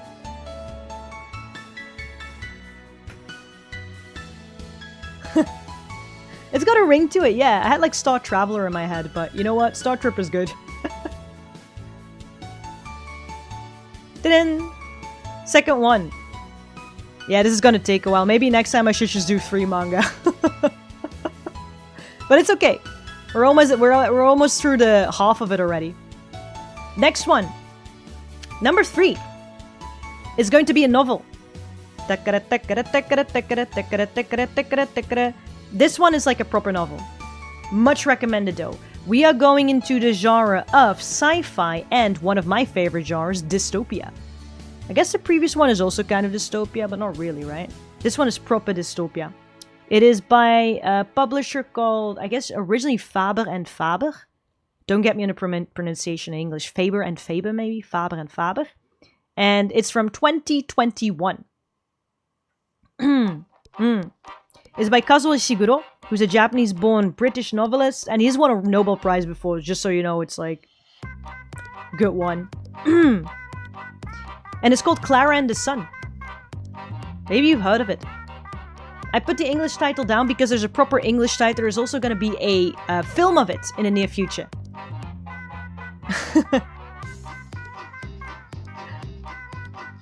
Ah. Still waiting on the light ones if you got it. There's one at the end that's going to be super light. Never heard of them. Super good though, this one. Oh my god. There's gonna be a film, I tell you. There's a Nobel Prize that this author has won. They've done an amazing job. What kind of confused me, one of the reasons why I picked it up as well, is because I saw that the writer is a Japanese name, but they had a translator. But then later on I realized that they're actually Japanese-British. So they can speak Japanese and everything, but obviously they're gonna write in English because they've lived in England since they were 5 or something. But yeah, Klara and the Sun. So I'm gonna try to go quicker. So we're just gonna go to world, we're gonna talk about AF and about the AF perspective. So the world setting is a close future. Kind of a dystopian future, I guess. You've got the setting where children can receive a surgery called lifting. And you've got to think like Gundam Seed especially, like with the coordinators and with the naturals. So you've got people, especially if you're affluent, who can afford the surgery, that can get an enhancement, especially academically. I don't know if it's maybe physical enhancement as well. So if you got the surgery, you're basically Ubermensch a little bit, like more human, I guess. I don't know if I should use the term Ubermensch, but yeah, you become literally lifted in life. But if you don't have enough money, if you're gonna be poor, then you're still poor. And in that way, the class differences, or I guess the social gap, gets even worse, right? And social mobility even less, because apparently that surgery is only for children. Because it's in this sort of future, parents are very concerned. There's more homeschooling going on, much more online schooling. So I guess that does kind of reflect our current society. And because of that reason, children need some extra help with socializing and other stuff and busy parents. So they're going to get an AF. And an AF is basically an artificial friend. So a little robot friend, you know? That's not an unexplored theme. So, you know, that's for... Because we know friends, psychological, mental stability, it's more fun, social skills, for your safety and health. I guess they can, like, warn the parents if something is up with their child or something. So, all by all, doesn't sound too bad. And honestly, for people who do criticize it, I'm like, but you've got iPad kids these days. We're, like, literally one generative AI and, I guess, robot body away from exactly this kind of parenting, right? So, would you be interested? Maybe. And this one is about Klara. It's the main character's name.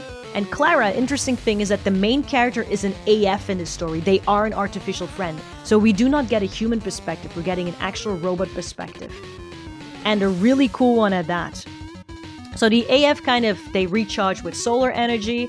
And what's happening is that at the start of the story, Miss Klara is mostly sat around the store, waiting until somebody adopts her. Then Georgie comes around, who's going to be her new friend, and they basically adopt her in the family.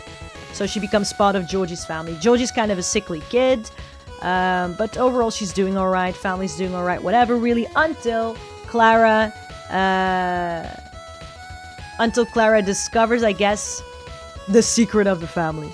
But what makes this very intriguing and interesting to read is that you get the AF perspective, which means that technically you have 3 perspectives when you're reading. It's very interactive. Because first off, you have the actual perspective of the robot. So the way she communicates, the way she sees things. Like literally you have to read it to know. This AF, like you know how crows can see an extra color that humans can't, or see extra wavelengths? This AF is able to literally see the world differently. And the way it's described in the book is so cool. Like, it's like literally being an AF, becoming a new thing. Then you've got the perspective of yourself as a human. Because Klara does not understand certain reactions, certain ideas, certain things in a given situation. So she'll be confused in the book narrating for you, but you as a human being might understand the subtext. You might understand what is going on. Whilst on the other hand around, sometimes you might not understand what's going on, and Klara seems to have an idea because she is a robot. She thinks, like, initially, inherently differently from us. It's really fun to dive in that perspective. And I guess like a third perspective is that of kind of innocence. Because I guess there seems to be kind of an overlap of yourself as a child, or like of children, and Klara. Hello. Hello, Mitam. Hello, hello. Hope you're doing okay. I'm still in the middle of my rants. But yeah, so you've got like that third perspective. You don't only have the perspective of the robot, the perspective of a human, but also a little bit of the innocence of childhood, I guess, before anything bad happens. Because Klara literally takes the world as it is. Like if shit goes down, she doesn't think beyond that, right? Because she's a robot. But yeah. So the family has a secret. We kind of get to see it. We kind of have an inkling because we can kind of sense the vibes. Klara doesn't. These kinds of things. And in that way, the story sort of progresses. And that's, I think, about as much as I want to say about it, because if you say more, then I guess you're gonna uncover the mystery of it. But if you want to know the things you can walk away with after you've read this one, well, first off, the AF perspective, which is really interesting to have, to really read a book from the perspective of an actual robot. It's just very inspiring. Religion, it says Klara and the sun. And I guess I can say that because Klara does rational reasoning, right? And they're aware of some things that have to do with like how humans' minds work and whatever, really, and concepts of humanity. And one of these concepts she is aware of is religion and spirituality. And because she, as a AF, in her perspective of the world, receives her energy from the sun because she is, I guess, solar charged, she at some point starts to believe that the sun is like a deity. That the sun has like some sort of infinite power or whatever. Which is very interesting. So you get like some views on religion. At least I was reading and I'm like, I can start to understand just by going through this journey with Klara, who starts as a blank slate with this, why you would become religious or what religion can mean to you, right? As somebody who was raised in a religious environment, I guess, sort of, but not really, and then still ended up doing whatever. It says itself in the book there's themes of love and family. Yeah, I think so. Like, what is family really? What does it really mean? What I thought was really interesting is the perspective of, like, humanity. Like, it has humane robots and humanly flawed, and because they're humanly flawed, inhumane humans. So, that's really cool. Anyway, there's a film coming out of it. I think Jenna Ortega or something is going to be in it, and I forgot. Is Jenna Ortega the one that did that's from the meme? From the dance, dance, dance with my hands, hands, hands. Bloody Mary or something. She wasn't like Wednesday or something, right? I think that's Jenna Ortega. And then a few other people, I don't know. But I know, I think I read she was going to be in it for some reason. I don't know if I'm going to watch that film, but if you're not interested in the book itself, there's going to be a film of this book. So I would read the book, though. It's really, really good. I think it's like the 8th novel by this person. So at this point, this Nobel Prize, Literature Prize author has gotten a few other novels in to practice with. Wednesday. Yeah, Wednesday. Right? I know the Addams Family. I know Wednesday. So I think she played that character in like the Netflix adaptation. So her. Yes, Jenna Ortega. Okay. We went by faster with this one, right? Almost there. Oh, I got the... This is the one. This is the one you were waiting for. The lighter version.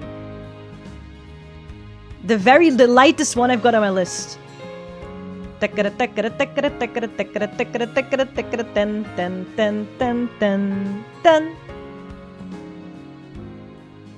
one. Oh, and if you are studying Japanese or you're just like in, I guess if you're mid sounds so bad, but like what do you call that? Like in between level Japanese. So you're not a beginner, but you're also not super advanced. If you're like right in that annoying plateau in between where you feel like N3, N2, this is gonna be a breeze, super easy to read. Like, you can do this easily. If you are feeling you're more of beginner, between beginner and middle level of Japanese, this might be really good read and challenging enough. Because it's gonna teach you a lot of words that they do use a lot in novels. They're gonna give you the reading for it. So from a Japanese learning perspective, this is also an amazing book. I would totally, absolutely recommend it. Like no N. I'm a beginner. I mean, N5 is beginner. N5 is literally a beginner. So, no, I totally recommend it. So this is what they call a juvenile mystery in Japanese. I don't like the word juvenile for some reason. I don't know why. I like young mystery or something. So it's a mystery for young people, I guess. But it's like to this level where adults can really enjoy it too. And the reason for that is because the genre, I would clock this as the shonen novel. Like, this is more shonen than some shonen manga are. This novel series. It is so, so fun. So it's called Machi no Tome Sawyer. And I know the kanji says Tokai, but you read it Machi for whatever reason. I put the Romaji right down over there because I don't know how it would officially translate. But if you want to like badly translate it, it literally means Tom and Sawyer in the city. Or, you know, of the city, in the city. So this one is a shonen mystery. It's also kind of escape room style. And you get a lot of trickery. If you like what's it called? Detective Conan, but you want less murder, then this one is it for you. Less murder, more shonen shenanigans, and less depression. It's by Kodansha since 2003, so it's been around for a while. At this point, this series boasts about 20 plus volumes, so there's many volumes, much to go through, but again, it's shonen. Like, you can read it, like, I would read the first one, and then you can just go to whatever, because there is a plotline overall, right? There's an overarching plotline. But at the same time, it's, again, like with Conan, you can also just, or like One Piece, you read it from somewhere and you can still enjoy it, right? It's by Hayami Kaoru, who is known in Japan apparently for their mystery, especially mystery novels for youth, for kids. So if you want some sort of, if you're not comfortable with the mystery genre, this is also really good to understand, to learn the taste of why mystery is so fun. You know, the revelations, the plot twists, the little, what do you call that, foreshadowing that you get, the hints that you get as you're basically quizzing and interactively engaging your brain and also reading. So mystery is really great. And the reason, also funny, why that Hayami Kaoru, the author, started writing books is because apparently they were a teacher at some point and they had such beef with one of the students, like elementary or middle school student, like they absolutely hated this child. And they were trying to recommend the book to the student or whatever, and somehow or the other they ended up writing books, and now they're a very renowned author. So I guess hate can also fuel you. And like, it's just like petty beef with a child, and I guess that dictated your career. So you know what? We can get to a job anyway. So the premise is, I can go very quickly over it, I think. It is two main characters especially. Is right there in the book. The one in the front is our main character, the one we're seeing the perspective through, is called Naito. And there again, middle school year 2, just like Asura. I do not like middle schoolers, but these are the exception. I like these. So he describes himself as, I'm generic, I'm an NPC, there is nothing interesting about me, I'm a normie, I'm not especially good at anything or not especially bad at anything. So he starts the novel out with being like, I'm basically a normie of the normies. I'm like all the other boys. Finally, I catch your stream. Maybe I'm late for half an hour. No worries about it. We're at half, so you're actually at exactly the right time. How are you, Seacard Alsaif? Yes. So you can still probably watch the archive. I'm gonna put up a what do you call that? Timestamps. So if you want to see particular titles, you can easily find them. The introductions of them. But anyway, talking about this one. Back to Machi no Tomando Soya. So he describes himself as the most normal of normal. Yeah, and then he starts describing a classmate of his, and his name is Ryuo Soya. And Ryuo Soya seems like to be the opposite of Naito. He is son of a Zaibatsu, and I think in English, a zaibatsu is like, it's like a conglomerate, is what you say? Like a conglomerate. So basically super rich. What do you call it in Korea again? Like a chaebol or whatever you call that. Basically that. So he's rich as F.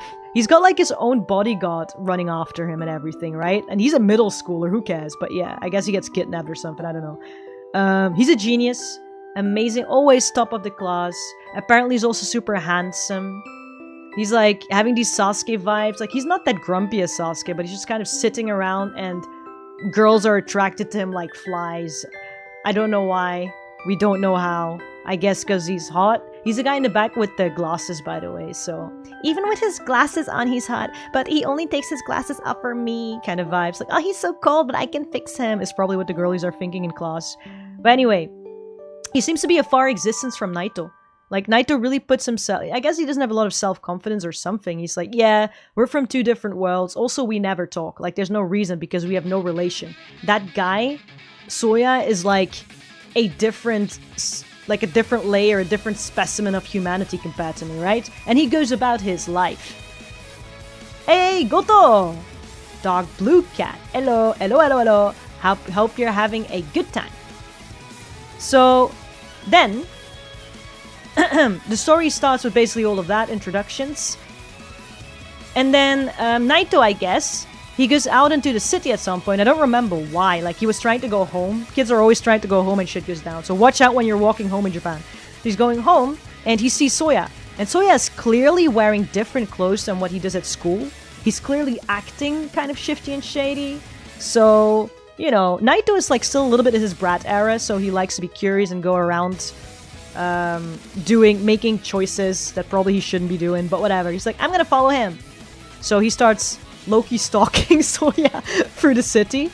But then Sawyer goes into some sort of cul-de-sac or some sort of alleyway, whatever, where there's nothing else but like a straight road, but he disappears. And Naito's like, weird. Now I'm curious. Next day in school, because Naito, zero brain, zero room reading, does not give a shit that he literally admits he's a stalker, goes over to Sawyer, who he, by the way, has never really properly talked to, aside from, like, I don't know, handing him a copy in school, in the classroom or something, like, hey, by the way, teacher had this.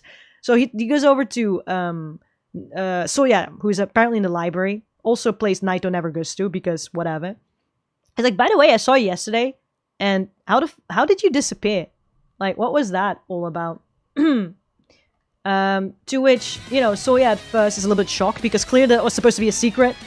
He's like, oh, okay, shit, you saw me. In which case, here, take this key. Oh, I see a running theme with keys and middle schoolers. Take this key. If you're able to figure out the riddle and where I disappeared off to, and you're able to reach me, then I will tell you everything. But if you're not able to, then I guess that is just a quality of who you are as a person. Okay, so after school, Sawyer is back to wherever the fuck he went to, and Naito's out looking for him, with the few hints he's got and that key. Eventually, he figures out that in the alleyway, somehow or the other, there's a door where there shouldn't be a door in a building that isn't supposed to be open at all. He opens the door, he goes in, he's like, Sawyer, I'm here, I made it, so tell me. Then, Sawyer, fucking jigsaw style, from a speaker, does not even greet him.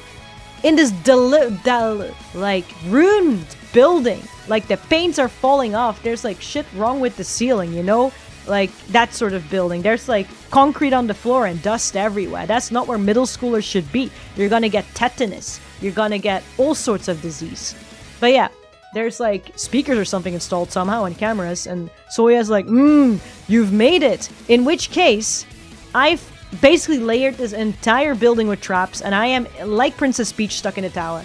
So if you are able to get all the way to my room and solve all of these traps or whatever, I will tell you. Which basically says like, please fuck off. But Naito, having absolutely no chances of ever being able to read a room, is like, okay. And these are proper traps, okay? Like, you're not gonna die by them, but you're gonna get paintballed, so you have to change your clothes. Like, these are issues for middle schools, okay? You're gonna fall into, like, I suppose a trapdoor or something. Also, mind you, he does not know Sawyer well enough. So he doesn't know if Sawyer would actually risk his life or not, right? Because at this point, middle schoolers could be anything, from psychopaths to nothing. Anyway, Naito goes about his thing, and the fun thing is you're gonna get all these tricks. Like, it's really like back in when you're a kid, you know those books that teach you how to do certain things, or you learn from your friends how to, like, I don't know, dismantle a pen and make like a little gun out of it. Like, I remember in elementary school, one of my friends taught me how to do that with a ballpoint pen. Like a ballpoint pen, a rubber band, and you have to basically dismantle it and do something with the spring inside it, and then you can basically shoot from a ballpoint pen, like a big pen, I think. The ones that are clickable, from a clickable big pen. Either way, like those sorts of things. He apparently has, like, if Sawyer is like genius deduction and quizmaster and test master, like knowledge 100%, then Naito apparently, something he did not mention before, by the way, he still thinks he's normal, is a survival genius. Because, sudden backstory lore, he's apparently grown up with his grandma somewhere in the fucking mountains, and Granny just threw him for the bears and stuff and taught him how to survive. So I did not know there were so many applications for rice, for example. Did you know? You might know, I don't know, that if you use rice, like you kind of stick it to something and you make a ball out of whatever, it can be like high quality glue. So he does stuff like with, I guess, his broken Walkman, because also, I don't know what time setting this is, but I don't think this is a smartphone time setting. Either way, he like makes a bomb.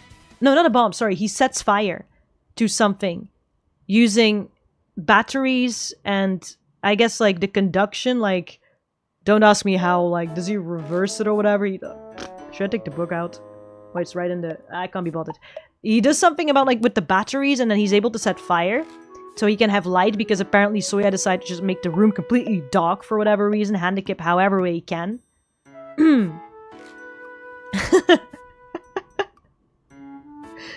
Naito's crazy, man, when it comes to survival. Nah, I'd survive. Like, I don't know about you, but I would survive. No normal dude be like, I'm the normalest normie normal for real to himself. I think if that is your attitude towards life, though, you have a very peaceful life. The glue thing, I've done that when I ran out of glue. Like, really, I did not know.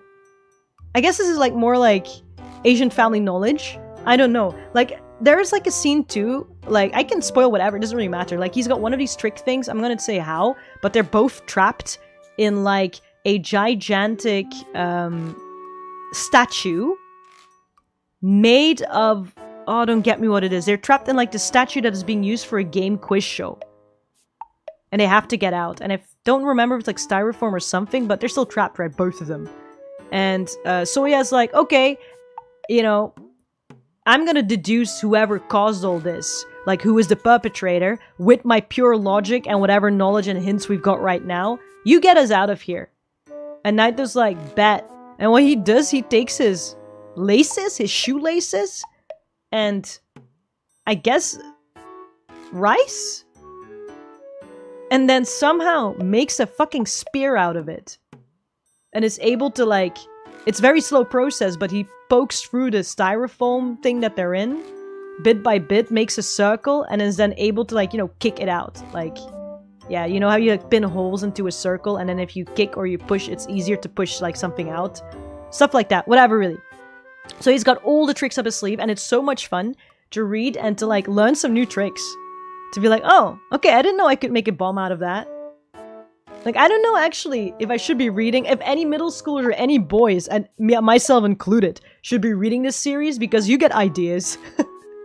And I know when I was younger, when I read Calvin and Hobbes and all these kinds of comics, I would try out a lot of the ideas that these children had in the comics, so...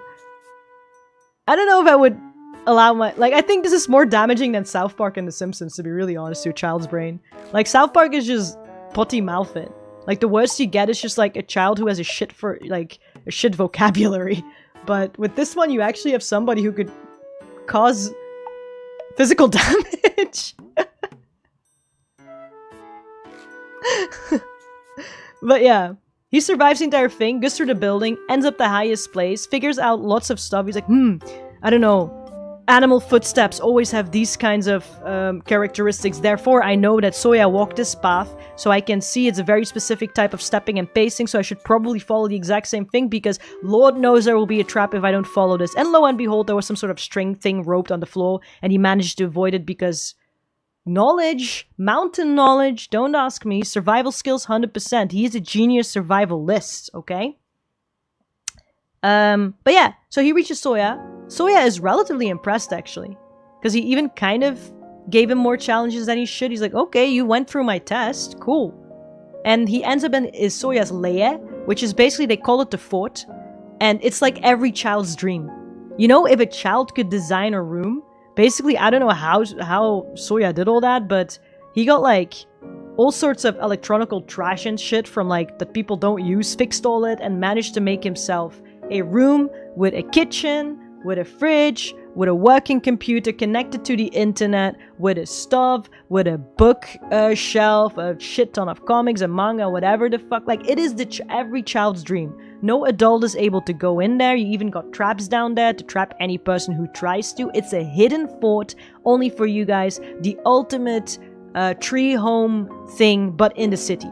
Because the reason why the author even wrote this book, apparently, or this series, is because they said they used to really look up to Tome Sawyer and Huckleberry Finn, I guess, but doesn't live near the Mississippi and always felt a bit of a loss due to that. He's like, there's not enough nature here for me to have adventures. But then later on, they're like, no, this is not true. There's adventures even for city kids, and that's basically the start or the little spark that sparked this series. So it's all about adventure, all about shonen, all about bad ideas by children. Good thing is nobody gets murdered. It doesn't get too dark as far as I know, but you get the excitement of mystery still, all the tricks, and there's very exciting parts, even if the life doesn't have to be on the line for things to be super exciting, right? And there's like something with Sawyer as well. He had a little secret, like I can still say it because it's like the first book, but he wants to make like the ultimate video game. So he's like, I don't want to inherit my parents' multi-million billion company. I want to be my own person. I want to go out in the world and be myself and become a gamer, right? So he wants to be a game developer. And there's apparently a legendary game called Scarlet Game or Ruby or whatever. Don't get me on the name exactly. But something happened to it, something mysterious. Again, details, because it was the first book. Like, I've read a few books by now. Yeah, in order to uncover it, he's full on like, alright, I gotta go through the sewer, and you're coming with me. Because at this point, like, immediately Sawyer's like, yep, you went for my test. I might be the coldest Sasuke-like person ever, but you're now my bro for life. And Naito's like, what? I'm supposed to come too? Yeah, you're like the only one of us both who has, like, practical survival skills. So, you're gonna come. So he basically kind of treats Naito as his survivalist dog, I guess. But Naito doesn't give a shit because Naito's 0 brain cells. Naito's like, okay. Like, he does complain. I love the sarcasm too. This is like one of the few novels where I think shonen stuff where there's so much sarcasm. So I'm just thinking that the author probably also read a lot of Sherlock Holmes or something, likely. Because it's Sherlock Holmes for kids. They even, it's so cute, they became such buddies that in like, I guess Sawyer's kind of coup-did-it like way of approaching things, he got Naito a keychain, or was it the other way around? Naito got it for Sawyer, I don't remember. But he got like keychains with Sherlock and Watson. So, Sawyer got like a Sherlock keychain and Naito got a Watson keychain. They're like the ultimate buddies. And the excitement for me comes especially from the shonen parts, and from the fact that they're like the ultimate power team. Because you've got this super brain and you've got this brat with ultimate survival skills. And he does complain and get sarcastic, but he also just goes on with life. I really love it.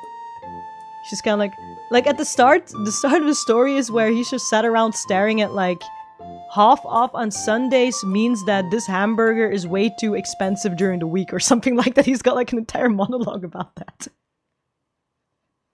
But then he's also kind of like, eh.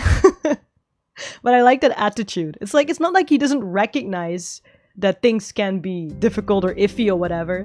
But he's very much got this attitude of like, eh. I'm 15. Like, actually, I don't care. There's a film out of this as well, by the way. So that might have a translation. If the books don't have one yet, there's a film out there of this one. I've watched, I think, a few clips of the film. I think it's okay. But I think the books are better in terms of like the tricks you get, like all these ways to explain them, whatever, and you can participate in the tricks in the book. Like, it's not just playing for you, you can literally sit there and kind of try to quiz and figure things out. It's really, really fun. So yeah, very good for middle to Japanese learners. There's all the readings next to the kanji as well, so you're never stuck on how to read the kanji. Because a lot of times it's like, okay, I can read it, as in I get the meaning, but I just don't understand how to read it, how to I guess, phonetically speak it out or whatever, really. Well, it's got the readings right there, just like a manga. It's as easy to read as a manga, I promise. And it reads so quick, you go through it and you feel so proud because you're like, that's a hundreds whatever pages book. I just finished that by myself and I had myself a good time. I couldn't stop. I can finish that book in a day, and that says a lot because that's usually what I do for manga.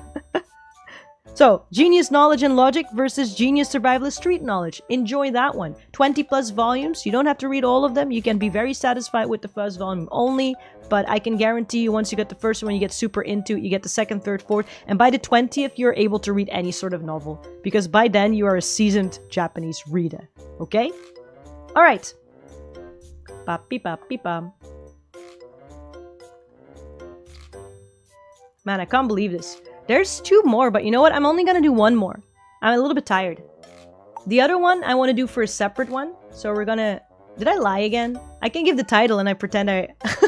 I can give the title and I pretend I already introduced it. And then I properly introduced it another time. So...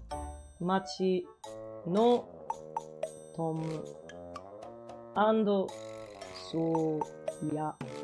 I wrote the wrong kanji. Tokai. 都会のTome Sawyer. This one. Very much recommend. Very much fun. Light reading. No deep thinking. No thoughts. It's very practical thinking, which is very good for the brain. Because you have deep philosophical thinking. Sometimes you want to get out of that swamp. And you just want to have adventure. You just want to feel the excitement of shonen stuff, of the next adventure, of the tricks, of the ingeniousness, of wanting to go on your own little adventures as well, because that's what it makes you feel. And it helps you touch grass. That's what I think. Okay. Who says reading is bad for the kids? You just stop giving so much edgelord genre stuff. Give the children more adventure that means nothing. Like not nothing, but practical stuff, you know? Sometimes kids need to run into a wall and set something on fire before they learn something. Preferably not me or my bookcases or library, though. Anyway. Very quickly, quick mention. Next time I want to give it its own time because this is my favorite book. Like, I probably of these last 1.5 or 2 years of reading in Japanese. This one. ひまわりの咲かない夏。また別の動画で。And a separate video or something, or live stream が配信で。ひまわりの咲かない夏。The summer that the sunflowers did not bloom. Or do not bloom, do not grow. It's by Michio Shusuke. If you want to look it up beforehand, you can. It's probably my favorite. But dark as F, so you know what? Maybe next time. At least I mentioned it. And then we can get to the last one, and then I can take a break. Himawari no sakanai natsu. God, it's so good, but it deserves its own time. Like, I'm doing this with all due respect, not just because I can't be bothered. That's only half of it. Last one. Oh, I can say though how much I loved it. Just so you're a little bit excited for it. I loved it so much, I made a zine where I drew out all my favorite scenes for it. For me, I didn't upload it anywhere. It was literally because I was so excited about this book.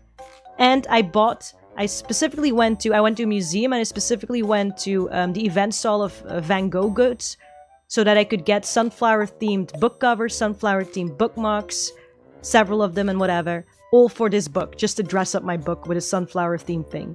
Anyway. Very much recommend, but I don't think there's a translation yet. I'll have a look at that, actually. Maybe I should do some more research. Last one. Kidding. Why is the Chosha one so big? I don't know what happened.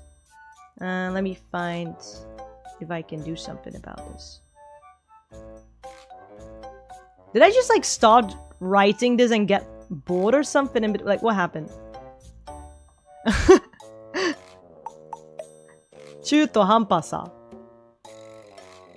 Mind you, I did this in the evening. I was like, oh, maybe I should make it easier for people to look things up. There we go.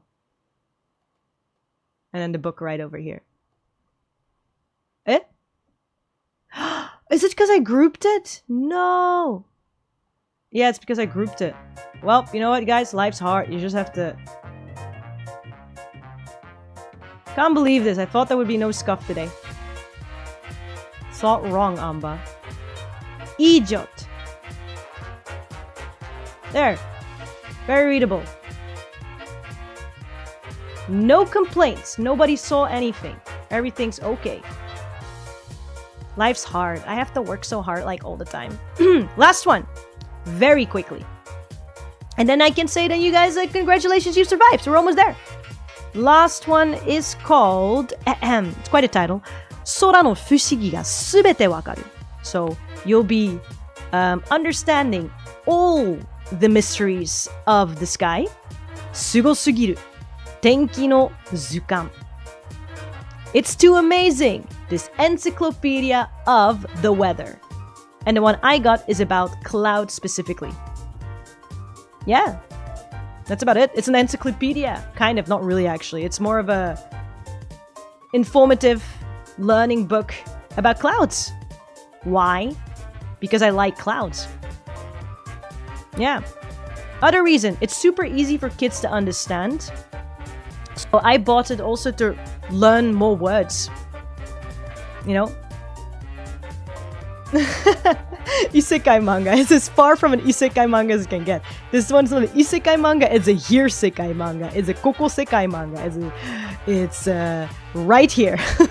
It's about our clouds, the clouds we have in the sky, here right now. Touch grass, get into relation with reality. You know what? Everybody says touch grass. I say watch some clouds. Love them. Absolutely. I wanted to learn more daily vocabulary. Well, in the first place, I do like clouds. But yeah, I just know I don't have that vocab in Japanese. Like I could in English or Dutch more maybe have some explanation to talk about them. But in Japanese, I've realized I don't really talk about clouds much in the first place. Less opportunity. There's a lot of things that like you learn throughout your life as a kid and just through life where you have phases of being into stuff, right? Like, come on.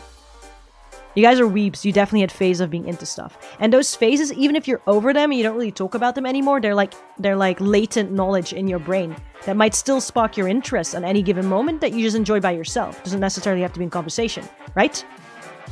Well, unfortunately, I can't look those things up or talk about them when I want to in Japanese, so I just wanted to improve my vocabulary, and I got a book for kids because I am literally a kid.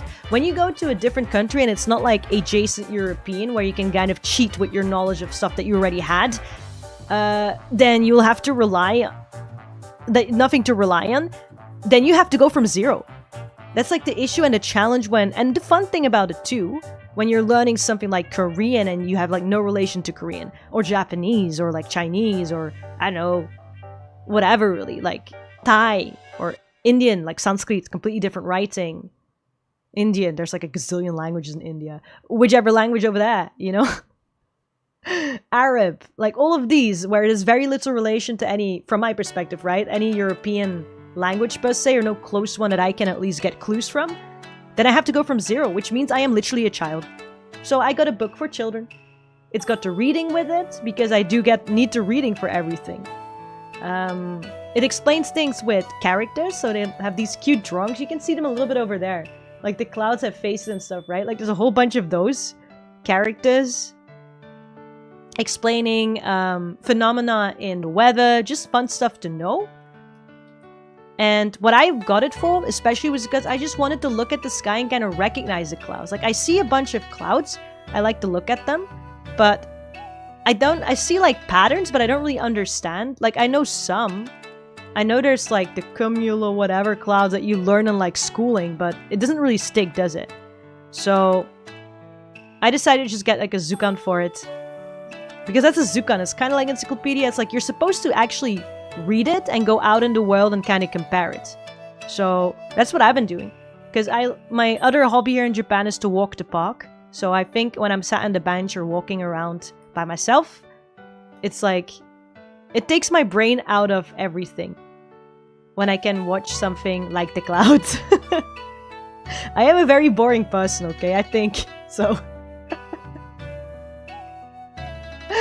I don't know why I'm allowed to stream. I don't think I'm interesting enough to stream. But yeah, I bought it for my hobby because I like to see what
I wonder what happened.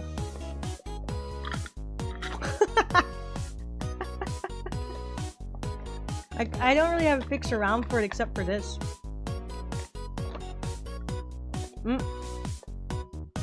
It's interesting because it works and it doesn't work.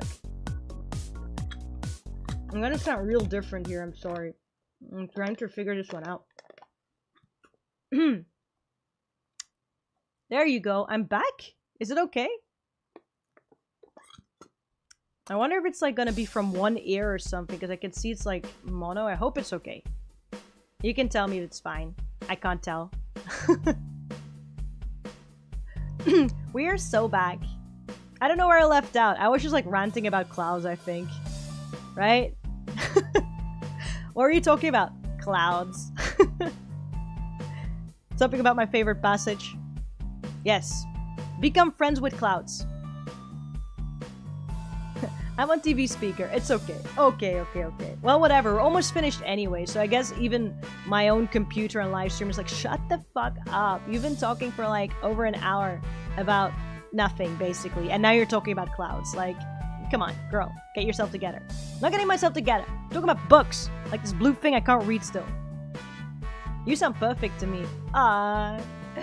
Wow. You don't have to say that. What makes me happy. It's come on, your favorite book for real. Alright. Oh, by the way, book obviously is written by meteorologist. I cannot pronounce this. Huh? Why can't I not pronounce it? Meteorologist. Huh? I can spell it, but I can't pronounce it for some reason. Yeah, no, I know how it's spelled. Exactly. Thank you, Shikra. But I don't know how to, where the intonations are. Meteo is like the weather, right? Meteorology. Just writing it out. I can spell it. I just don't know how to pronounce it. Meteorologist. Meteorologist. You know what? I'm just gonna fire a rapid one, a few of these, and one of them is gonna be correct. Meteorologist. Meteorologist.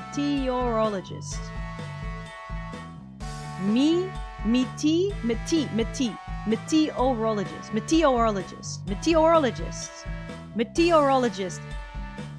It does not, I can't, it doesn't flow for me. Meteorologist and the cloud expert. So meteorologists have different specialties, and one of his is clouds.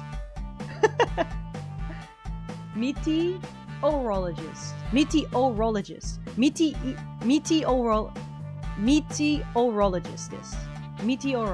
Anyway, whatever.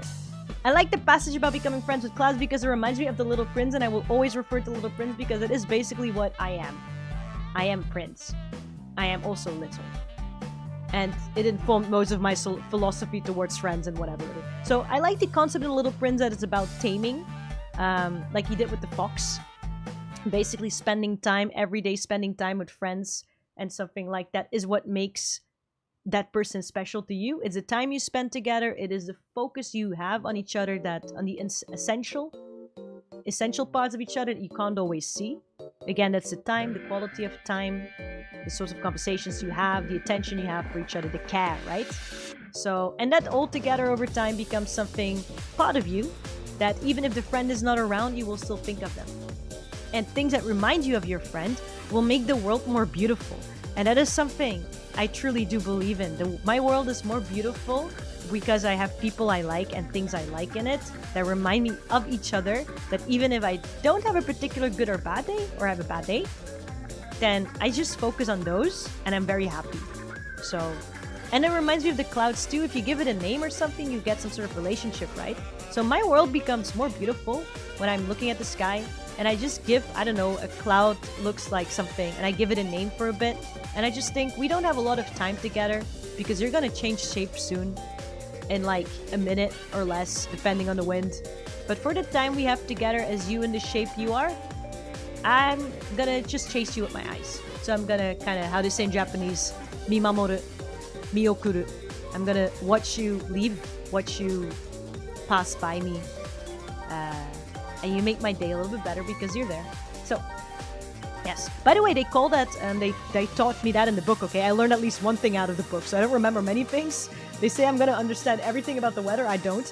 But a few things I do remember from it is that this phenomenon of seeing faces or seeing like shapes or whatever that remind you of like an animal or something else in a cloud or in your toast. Like if you see Jesus in your toast and that was not supposed to happen, then it's called like, again, pronunciation, pareidolia, I think. Pareidolia, maybe in English. Pareidolia.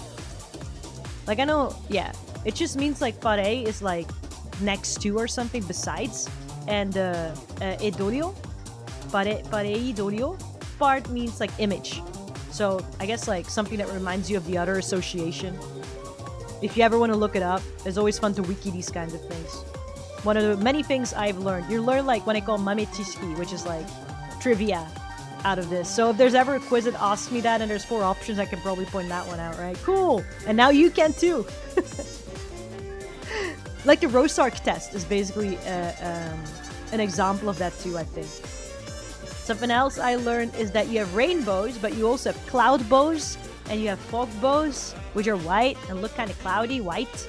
And that rainbows are not supposed to be half circle, they're actually complete circles. And if you actually want to see the full circle rainbow, you have to go to a high bridge or a high building, or you have to be in a plane or a helicopter, and then you can actually see it for what it is. It's just our vision is usually obstructed, so we only see the half circle shape of a rainbow, but it's actually a complete circle, which is, you know, it's cool to know. Another thing is like, you can kind of tell the weather if you know the mood of the sky. Like, it's not going to be 100%, so don't catch me on that.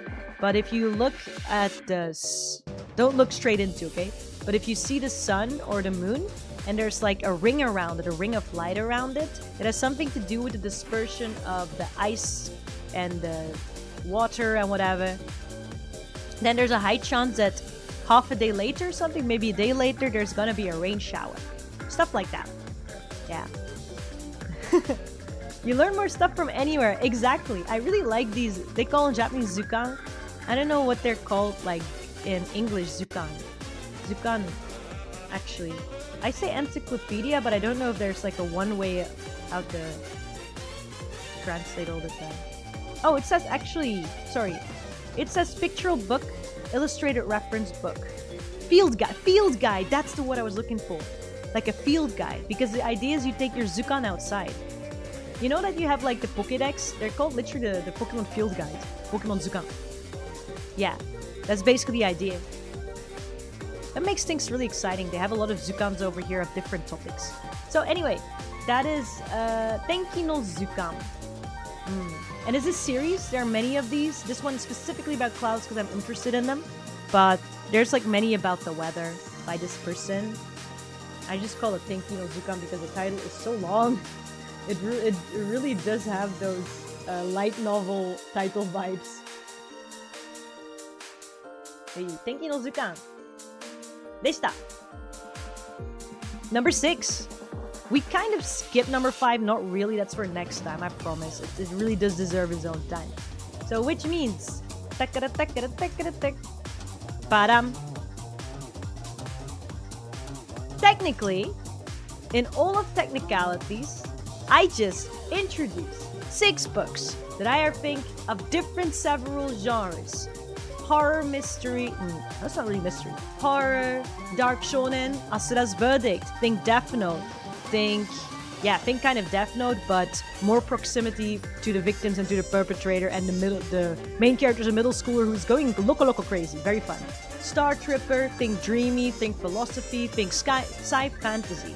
Yes, and think The Little Prince, you're in the stars. Klara in the Sun, dystopian future. Think about AI technology and all its possibilities. Raising children. What's family, what's love, and what I love the most about it, reading from the perspective of an artificial intelligent robot. It's so cool. Like, written like this, with this quality, and really you're feeling it, like you're starting to open your brain a bit to like, oh, this is how you can also look at the world. It's crazy.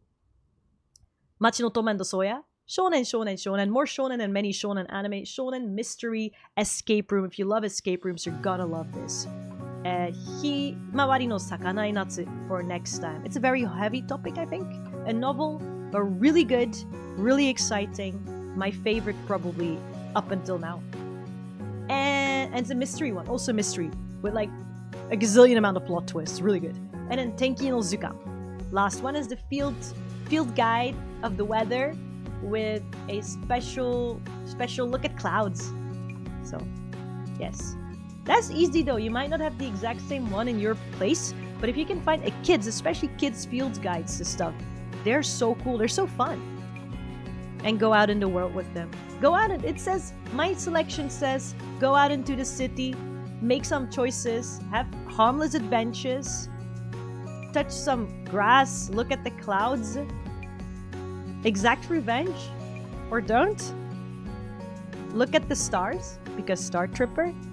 And I guess there's a sun. So there's a theme, isn't there? Except for like... There's a theme, yeah. Star, sun... City, I don't know. Sunflowers, the weather... And then Asura's verdict, I guess hell. Whew! Alright. We've done it. The clouds one sounds useful. Yeah. I feel like this dude needs a real therapist. Technically correct, the best kind of correct. Yay! Patch. Yeah, you can patch. I think we can, right? Clap. I don't know how. I don't know. I'm not on BookTube. I literally don't know how it works. I was looking, by the way, before I started this live stream. I was like, are there any people, like VTuber people who stream about books? If you know anybody, please do let me know. Because I want to watch more of that. I was like I know a bit about BookTube, but not in the way, like in a live stream version or something. I don't really know about that. I want to see if there's anybody who's really good at it, to kind of learn from them, to get tips from them. So if you know anybody who is kind of stream adjacent about books that you're interested in, that you enjoyed, please do let me know. Because I don't know.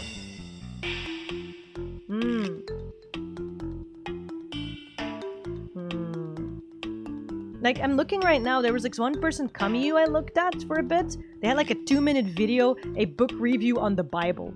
I didn't really listen to did I listen? I listened to the entire thing, but I was mostly just like, okay, if people are reviewing the Bible as VTubers, then I can do my 6-book selection. Like, the range is from the Bible to anywhere, right?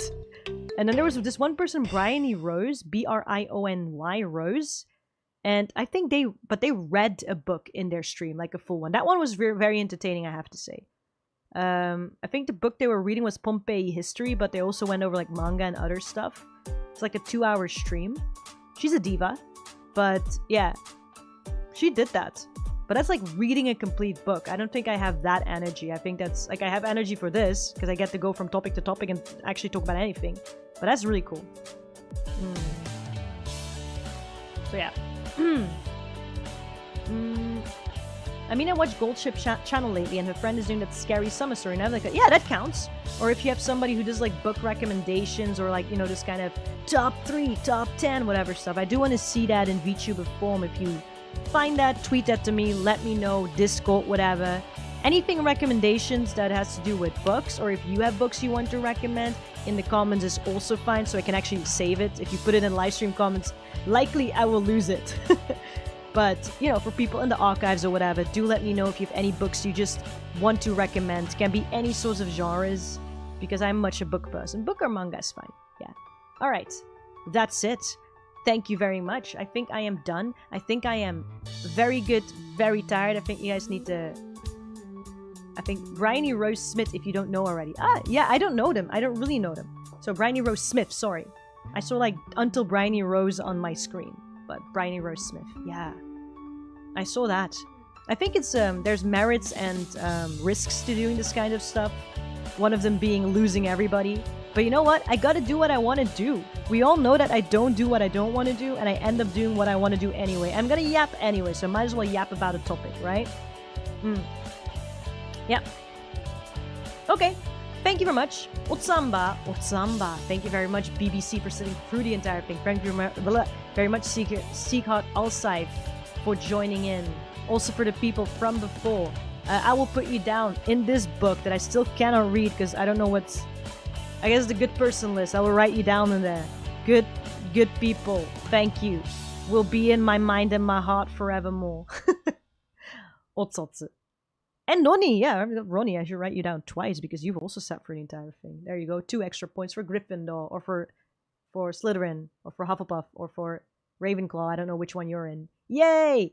Thank you very much. See you. Bye. Bye. Oh, all right. I gotta write you down as well. Goto, my God. My Goto. There. Write you down. Otsotsu. Otsamba. Otsunya. Otsunya. Otsunya.